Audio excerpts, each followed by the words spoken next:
What's going on, guys? Welcome back to another edition. This is our third slate today. We have a PAL slate that we have been used to seeing over the last week. We saw some of that action. It does stand for Perfect World Asia League Summer. So they actually expanded it to all three games. So it starts at midnight Central, but it does go into, I think it's midnight, 3 and 5 o'clock, or midnight 2 and 4 o'clock are the games. So we do get a showdown slate in there as well. There has been a lot of upsets today. So let's move into tonight's slate. Sorry. Start with the odds. We'll start at gg.bet.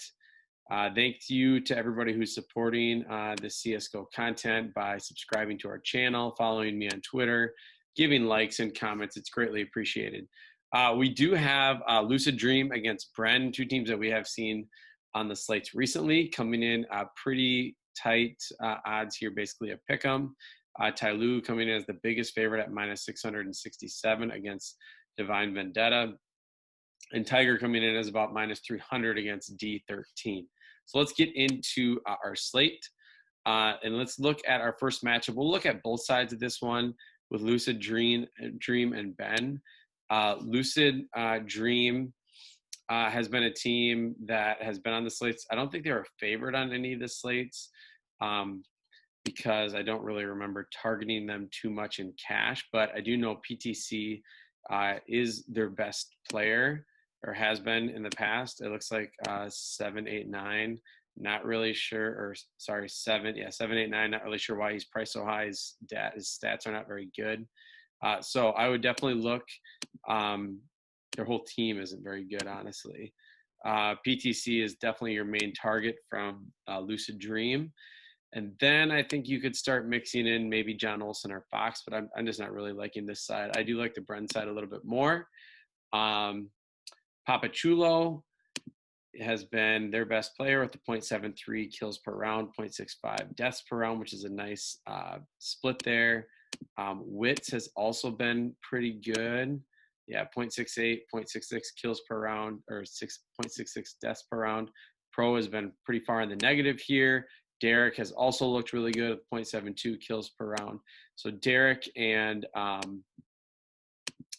Papachulo would be my two targets, and they are the most expensive. And they are a little bit more expensive than I would prefer in such a tight matchup, but I think they definitely can get there. So let's move on to the next game where we're going to just stay on the Tai Lu side. We have actually some pretty nice pricing here. Danking obviously is the most expensive, second most expensive player in the slate, but the most expensive for Tai Lu. He will be a popular target. I think the first three here, Attacker and Slowly. Attacker has really come on lately. I think him or Slowly would be definitely viable in captain spot to save some salary in order to fit in the rest of the players that you want. Summer and Somebody are also viable. Prefer Summer. Both would be definitely in play for a sweep here against Divine Vendetta. So I think punting in that position is definitely viable. Let's move into the last match with D13 and Tiger. And Tiger is a pretty big favorite here. Erica Street is 10,000, which seems pretty crazy. But his kill share has been the second highest behind 9.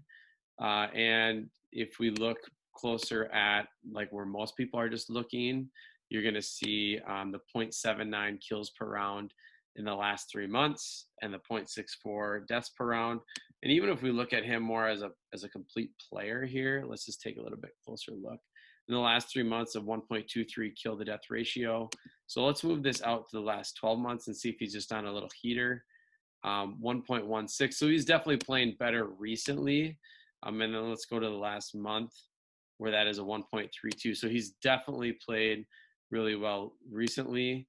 And then all time he's at 1.18. So he's respective long-term anyway. But I do think that 10K price is just a little bit more expensive than I want. I don't think it's going to be really easy to play him and Danking in the same lineup.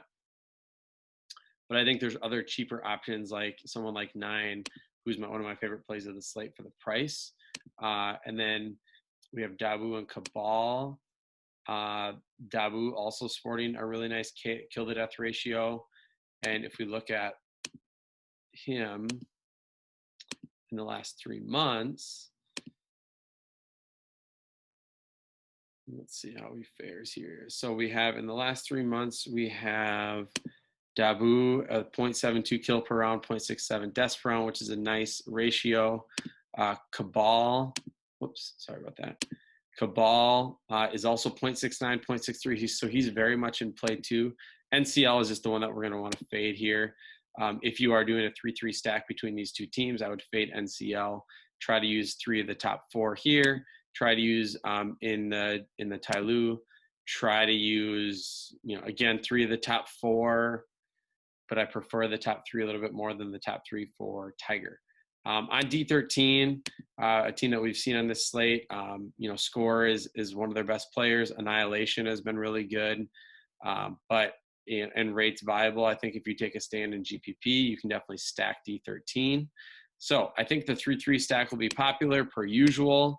But I think if you want to get a little bit more contrarian, I think I like the Bren side of the Lucid Dream. Just know you're taking a little bit more of a risk in cash in case they do not perform well in such a close predicted matchup. All right, that is all for today. Hit that subscribe button below and hit a like on this video, and hopefully you win some money while you are sleeping tonight.